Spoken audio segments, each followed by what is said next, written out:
I'm Judge Jeanine Pirro. Thanks so much for being with us tonight. And thanks once again for making justice #1 last week, all weekend, all day Saturday, Saturday night, Sunday night. Thank you. I love you all. Thank you. Anyway, tonight, Republican Congressman and House Freedom Caucus Chair Andy Biggs, plus Dan Bongino, Tom Fitton, Sarah Carter, a host of Dennis Prager's show, Dennis Prager himself, and more, depending upon whether they can get to the camera. But first, the name of the show is Justice, and it's coming. Here's my open. The greatest thing about America is that justice always wins in the end. We have watched for years as radicals attempt multiple takedowns of the president.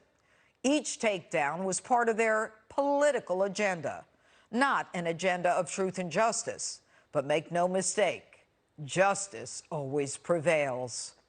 This week, the Department of Justice has opened a criminal investigation into the Russia collusion claims of the Obama administration, essentially investigating the investigators, the ones who decided to open a counterintelligence investigation and then seek secret warrants to spy on an American citizen to ultimately spy on the campaign of Donald Trump.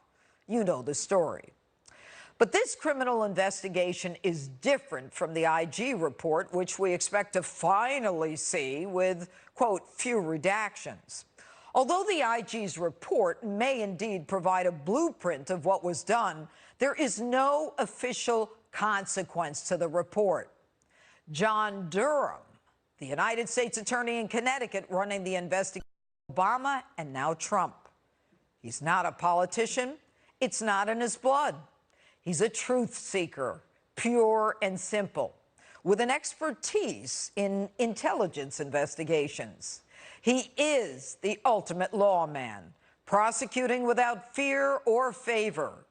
Compare him to Andrew Weissman, the prosecutor thug under Mueller, whose career prosecutions are riddled with ethics violations that even the Supreme Court has condemned. Now, the radicals on the left say the president is wrong to use his own Department of Justice to go after his political enemies. But I ask you to consider this. 1, a FISA warrant was issued and re-upped 3 times. The person against whom it was issued is still walking around, never arrested.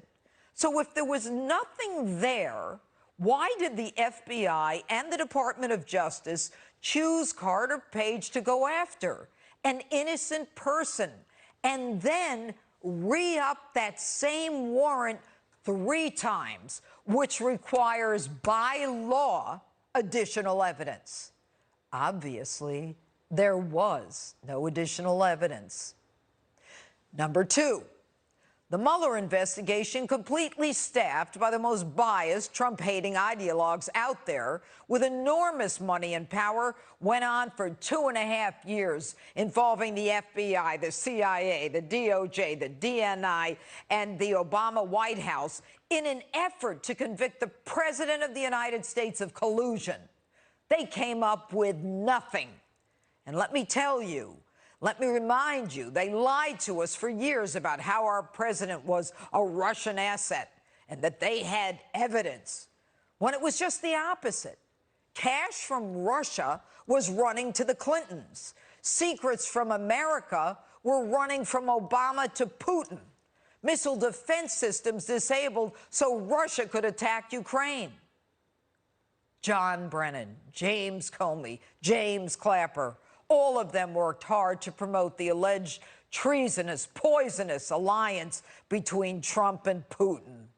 And now we're witnessing number 3. The resistance continues in their radical star chamber to attempt to impeach the president in violation not only of the House rules, which require that an investigation be conducted in a fair, impartial, and bipartisan or nonpartisan basis, with the power to authorize subpoenas and other compulsory process was committed by this resolution in the first instance to the chairman and the ranking minority member acting jointly. That's not the case here. They clearly anticipated a joint, fair, and impartial effort to garner evidence. But these radicals. All right, Sarah, good to have you on tonight. What do you think? Should she run again, or will she run again? Yes, she will if she gets the chance. Look, Hillary just can't get over it. It's actually kind of a sad case, Judge. She seems like a very sad person because the last thing she said was that she beat him before and she'll beat him again. Yeah. No, Hillary, you did not win the election. You are not the president of the United States. But somewhere in her mind, she feels like she needs some kind of retribution. She wants to go out there. Now she can try if she's a glutton for punishment. That's what she can do. So listen, President Trump, I'm sure would love for her to run. I'd love. Give me another year. I could do an open every night on her. Okay. He's absolutely said it too. So yeah. All right, but let's move on. Look, Tom Fitton from Judicial Watch, you know him well. He was just on, and he talked about the fact that the CIA and the FBI were doing things in Europe that they couldn't or shouldn't be doing in the United States, essentially circumventing the laws of the United States. Now, you're an investigative reporter. You've been talking about this for a long time. He's got emails to prove this stuff. But what do we know about Mifsud and the visit by Barr and Durham, the United States Attorney from Connecticut, on this whole thing? On the genesis 2016 Russia collusion. I think Tom is absolutely right, and it's based on 3 years of investigating this, Judge, on my part as well. Remember when these stories first started to break, and that's going way back nearly 3 years ago with John Solomon and I, when we first started publishing, it was about the unmasking. It was focused in on the intelligence apparatus and what was going on there, both with the FBI and the CIA and senior Obama officials. Let's start with Stefan Pentagon. And they were paying him, paying others, but he was using this money to basically bring people overseas to London.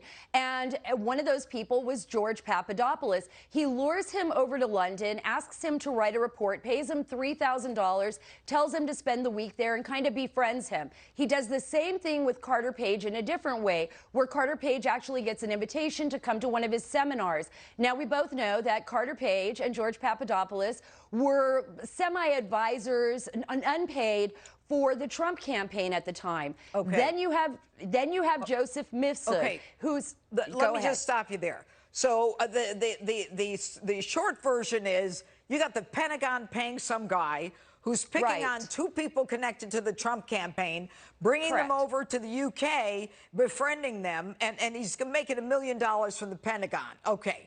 So these are two guys, Papadopoulos, they ended up convicting for something ridiculous. But go ahead. Now Mifsud. Talk about him. And now Mifsud. And now you have Joseph Mifsud. And he is Italian, well, connected to the Italian LinkedIn University as well as the London Center. Both of these departments, both of these education departments, per se, are connected directly to Western intelligence. And now what we know is that William Barr and John Durham both went to Italy in September and August to meet with Italian intelligence. They actually heard a recording from Joseph Mifsud, where he says he's afraid for his life. Now, we don't know the details of the recording. We know that much because the Italians have spoken publicly about it to reporters. We also know that William Barr traveled to London in July, and he was looking at evidence in London as far as what the U.S. intelligence community here, that is John Brennan's CIA during 2016, had to do in London. So we have two countries now that we know they're looking at. Let me cut to the quick here. Yeah. He's afraid for his life. Who is he afraid for his life? Mifsud. That's what we don't know. We know that they heard in great detail in a very classified setting what Joseph Mifsud was concerned about. Now, we believe, based on what we are reading, the reports coming out of Italy, the reports from George Papadopoulos and others, that he was working closely with Western intelligence.